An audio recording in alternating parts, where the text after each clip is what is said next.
jedhama. Dhaloonni kun yeroo bira kan inni tura addummaa sun mariidha. Yeroo darbe keessa naannoo gannaarraa yeroo baay'eedhaaf yeroo dheeraadhaaf qirxiin qaban ture itoo mormaasa jedhamu jechuudha. Wanticha immoo baay'ee isaaniif dhiphachaa ture bakka narraa baduu hin dandeenye. Achi guyyaa tokko garuu akka carraa ta'e addunyaan koo tokko naaf daawwalte baay'ee mormi kee maaf akkas ta'e waan akkasii jettee qalbii fakkeessite jechuudha na gaafatte. Inni ani maqaa maaf akkas na gaafatta wanti isaa qoricha hin qabu waan ta'eef anoo gaddeebi'u waan biraan jedhe. Achi maaliif isaan qalbii yookiin furdina wayii fakkeessanii nattaasaa turanii ani garuu baay'ee naaree bakka halkan sadiif bu'aan ture jechuudha wanticha aaree jechuudha. Gaafa guyyaa sadaffaasaa bakka kananicha addummaan mana namaa hojjechaa jira. Achi isaan mana ba'anii deemnanan tiivii fayyinaa dura jiru ture tiivicha chaanaalii keessa ofumaa gala.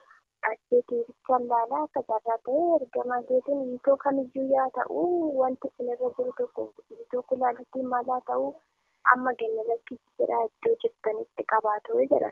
Achi booddaanis bu'aa ta'u mana xaragaan biraa xaragaa jettee namuma abbaa qaqqeessu fuudha bakka maqaa ibsuun ergaan kun kudhanatu fayya jedhan bakka morma koosan qabateen kadhadhe jechuudha. Achi booddee bakka daqiiqa lama guyyee wanta isaan beekan bakka akkasitti laphee kun akkasuma yeroo mul'atee ibsise bakka hogganaan bo'isa dhabame footoo ka'uun turee bakkaan ka'uun barbaadu footoo tokkos kanan ka'e amma ijoollaan wanti tokko narra hin jiru bakka asuma narraa bada. Akkasuma bakka isaanii tun kamiyyuu hin bada biyyee isaan jiran narraa bada nasamma jedhan morma koo qabateen kadhadhee akkasuma seela mul'atee ibsisee bakka narraa bada. Dhaabam nan dhukkubu ture baay'ee ta'ee qirtii kan jedhamu guddatee morma namaa kan balleessutu jira. Isaadha yeroodhuma xiqqoofoodha qabee jalqabee nan qabaa ammuma nani guddadhu immoo dabalaa deeme xiqqoo ishee amma baay'ee beeksisa ture bakka gadi ba'ee morma koo jalaan baay'ee beeksisa ta'e. Isa lammaffaan immoo erga miidhaas sababa dhibee kanaatiif waldaan cufamee erga ture jechuudha.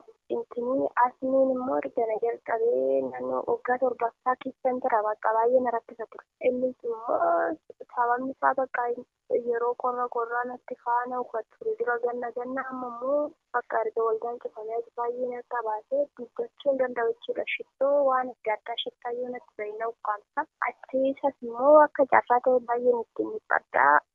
Gaafa wayii kadhachaa jiru ammas tiiviidhuma isa fayyinaadhaan jechuudha isaan. Achi amma kana nama fayyina akka dhukkuba baay'eedha nama fayyaa jiru argaa biyyee isaan jedhama ani fakkii nama naaf fayyaa jedheen kadhadhee jechuudha isaan muuziin. Eeyyamni fakkiiwwan na dhiisee bakka wajjin kadhadhaa hogganatti kadhannu kana namoota baay'eetu fayyaa biyyee paastar lolaafaan jedhamtu.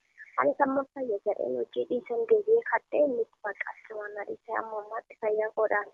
Namoota dhaansa baay'ee akka waaqayyoon kadhadhaa akkasumas naan dhufa jedhee yeroo baay'ee yaalaa ture. Fayyisuu waaqayyoo fageenya hin daangessu waan ta'eef namoonni bakka akka kootti warra rakkatan baay'ee isaanii akka natti kadhatanii akka fayyan nan hawwa. Baay'een gammade baay'ee fayyanii waaqayyo immoo bakka baay'een